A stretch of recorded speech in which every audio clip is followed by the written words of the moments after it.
thank you, Jeanne, for having me on. Mm-hmm. So much to talk about. We don't have that much time, so let's get to it. But much of what I want to talk about tonight centers around, K through 12 comprehensive sex ed curriculum and radical progressive Democrat Ann Stava Murray's House Bill 4876, which is probably likely to die, or it is dead.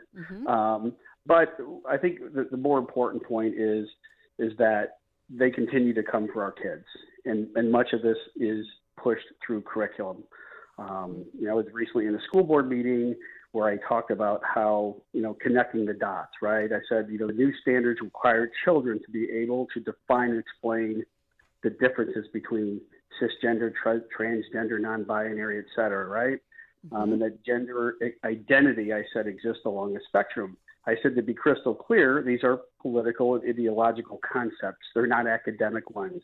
It's not scientific fact that gender exists along a spectrum. It's a political opinion, full stop, right? That's right. And so, I always, like to say, look, if, my neighbor down the street wants to teach that to their kids in their home, I have no animus towards them. That's their right to do so.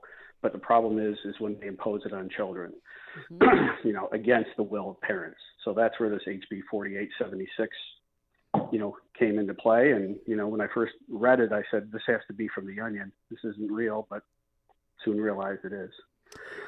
So anyway, we thank you pulled me into the mix through Parents Matter Coalition. We've been out actively, trying to, create awareness in the community, get petitions signed. And we had a meetup at a local bar restaurant in February. Went well. We had a steady stream of people come in. I was there for 3 or 4 hours. No harm, no foul. Everybody was great. People were respectful. A couple of weeks later, we organized, we advertised another. And this time, got a call from the establishment that they were getting pushback from people in the community. They wouldn't tell me who, that didn't want us there.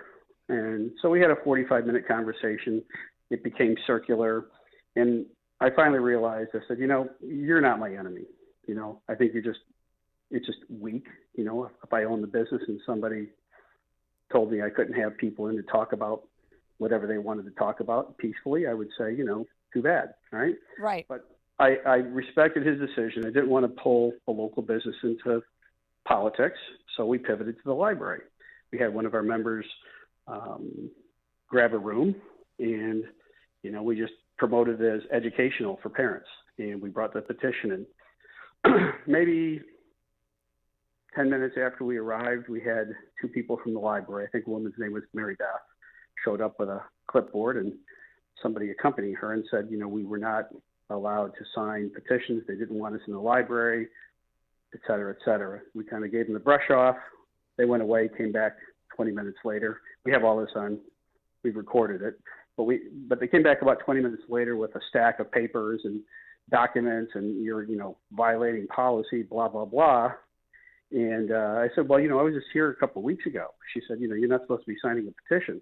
And I said, well, I was here a couple of weeks ago to sign up for the York Township Republican Party to be a committeeman. I signed something that day.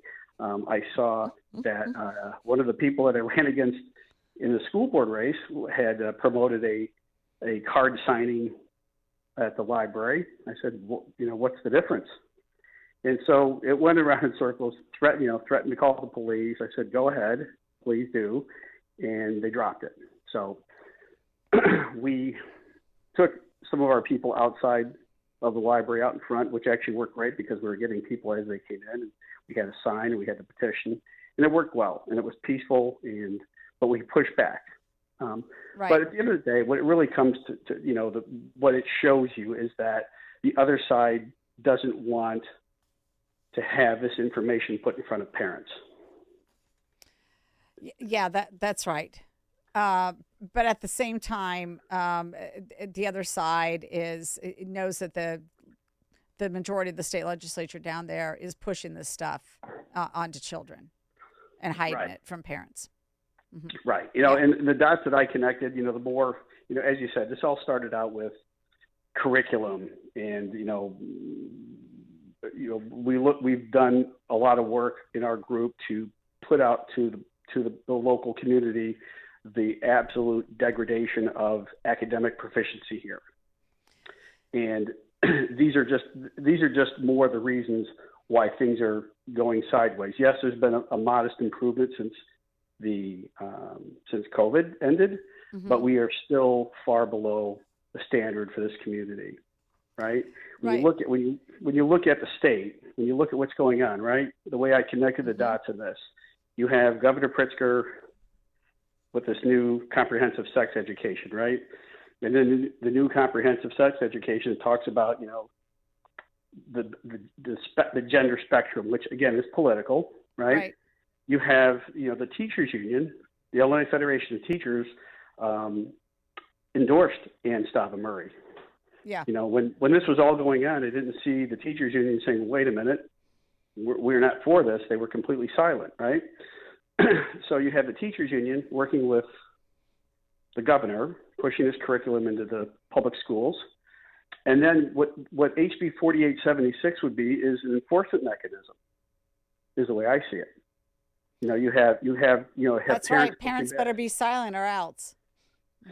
Right. Parents have to be silent or else, and I think that's the part of it that really should raise the awareness. I've said along, and I'm going to throw down the gauntlet here tonight.